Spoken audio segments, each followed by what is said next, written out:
Hi friends, मैं हूं सौरभ पाठक।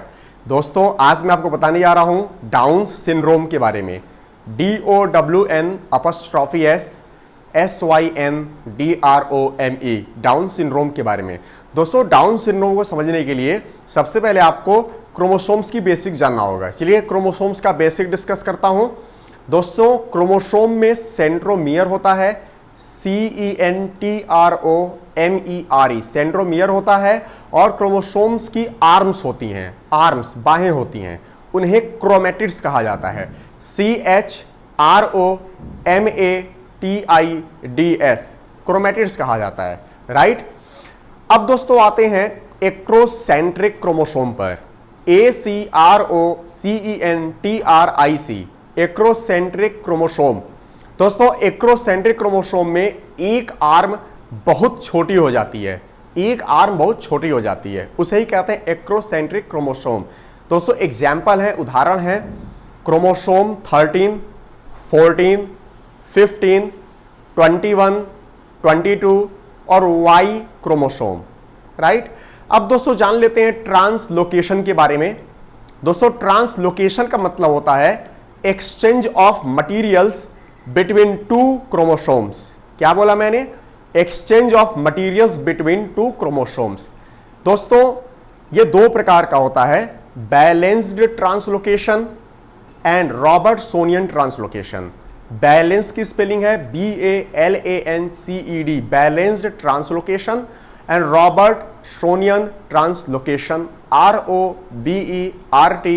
ROBERTSONIAN Robertsonian translocation, right. दोस्तों, रॉबर्टसोनियन ट्रांसलोकेशन का मतलब है कि दो एक्रोसेंट्रिक क्रोमोसोम्स के बीच में एक्सचेंज ऑफ मटेरियल्स का होना। मान लिया दो एक्रोसेंट्रिक क्रोमोसोम्स हैं, इसको इमेजिन कीजिए, ये दो क्रोमोसोम्स हैं, एक्रोसेंट्रिक क्रोमोसोम्स, इनके बीच में एक्सचेंज ऑफ मटेरियल्स हुआ, यहां से यहां, यहां से यहां गया, राइट।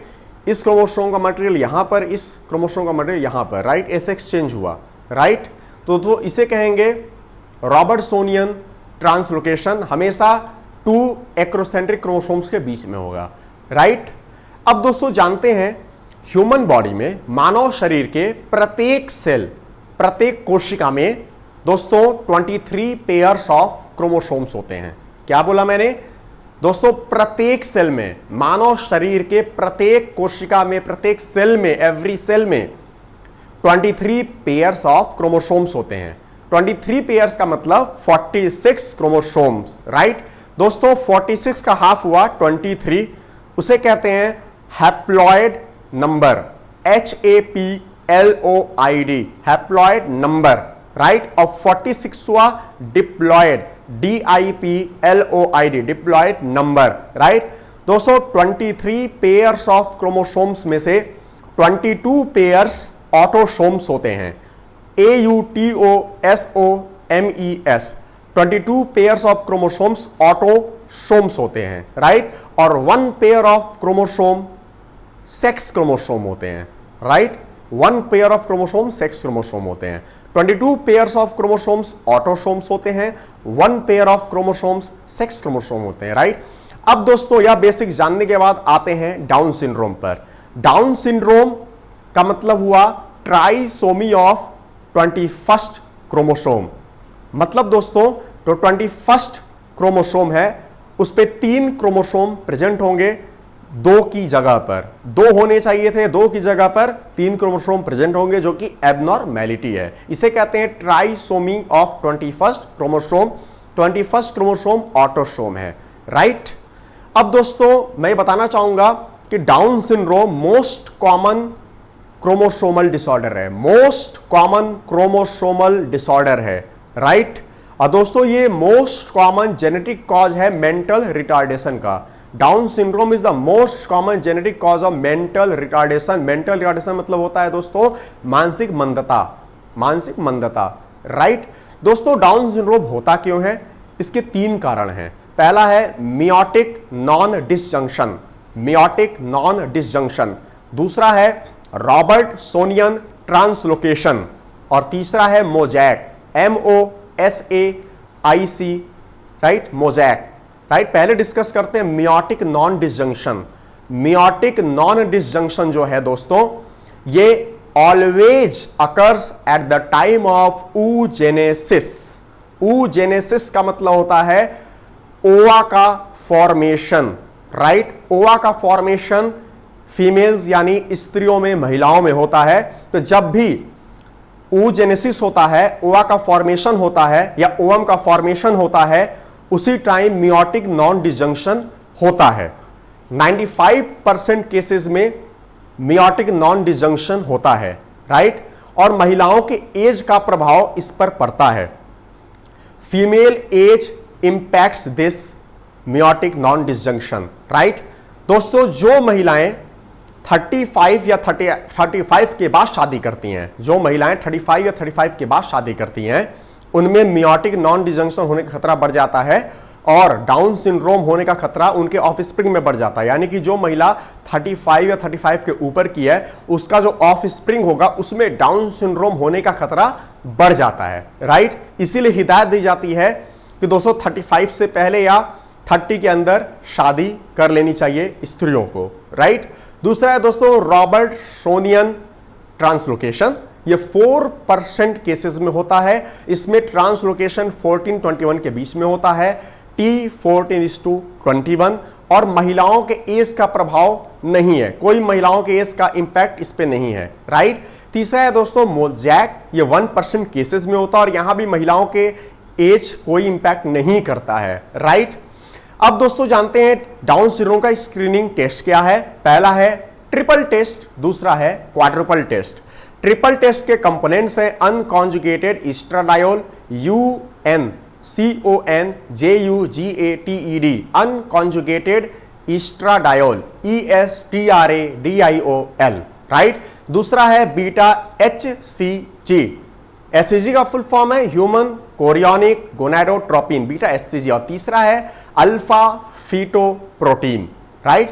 और क्वाड्रुपल टेस्ट में 4 कंपोनेंट्स होंगे unconjugated estradiol, beta SCG, alpha fetoprotein और इनहिबिन, INHIBIN, इनहिबिन।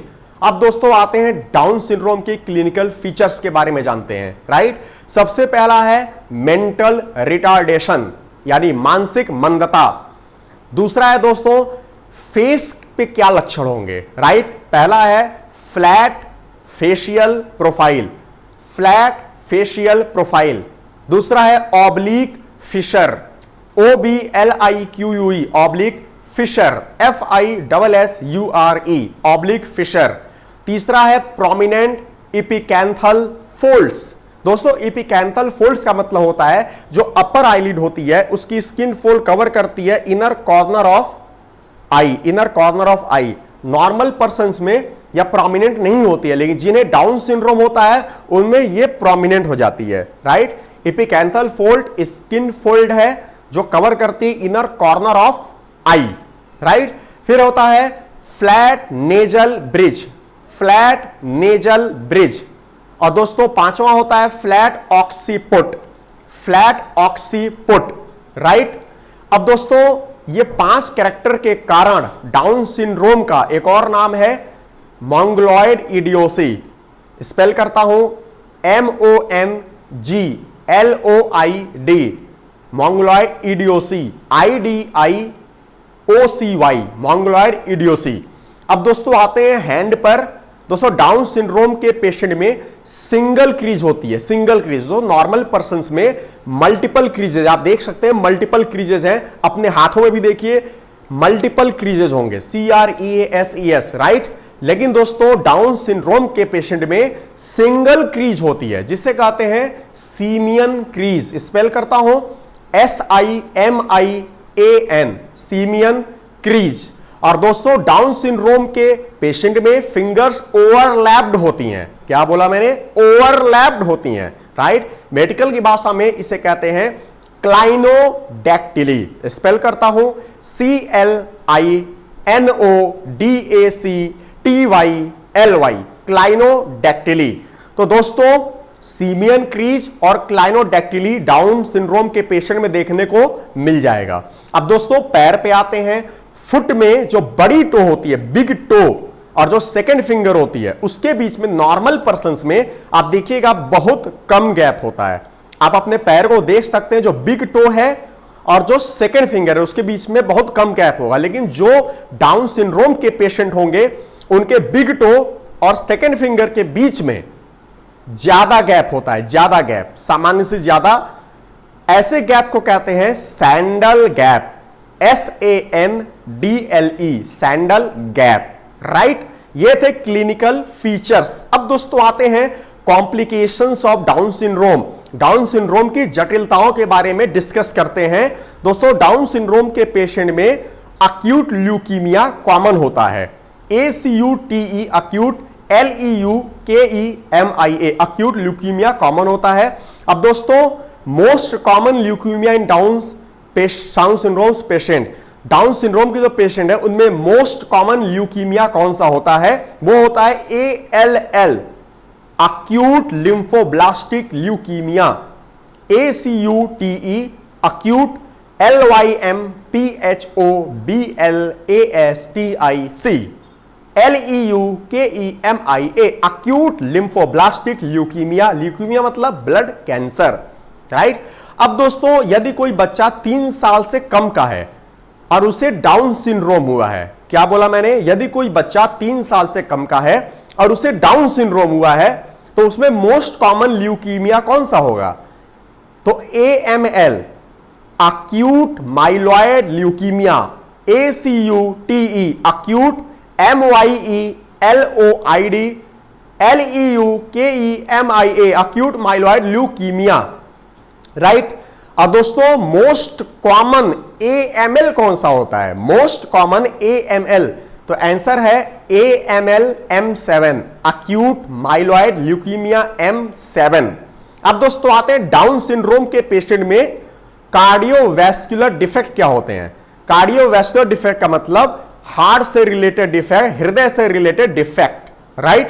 तो मोस्ट कॉमन कार्डियोवैस्कुलर डिफेक्ट होता है डाउन सिंड्रोम के पेशेंट में endocardial cushion defect, ENDOCARDIAL endocardial cushion, CUSHION cushion defect, DEFECT defect.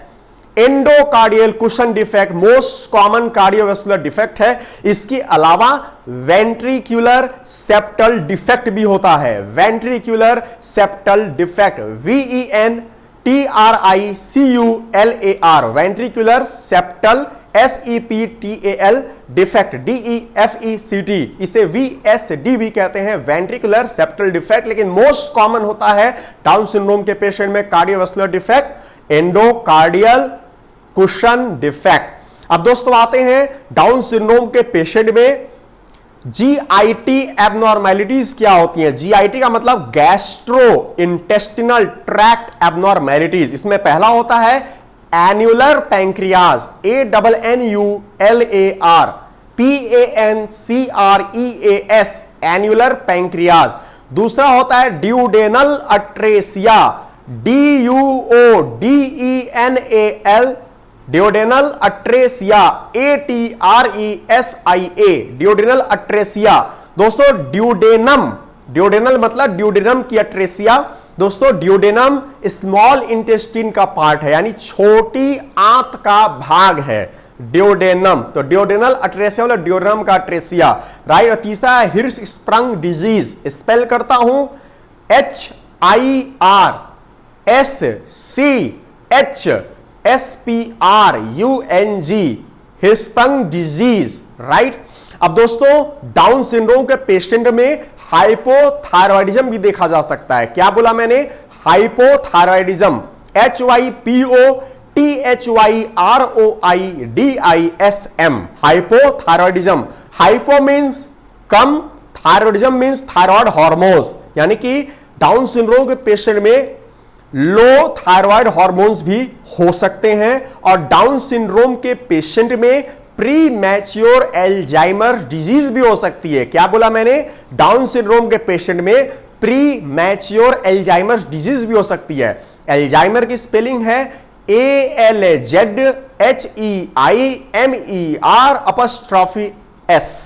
Pre mature Alzheimer disease भी हो सकती है। दोस्तों ये था डाउन सिंड्रोम के बारे में। दोस्तों मैं आप सभी से प्रार्थना करता हूं कि प्लीज मेरे चैनल को सब्सक्राइब कीजिए। Thank you.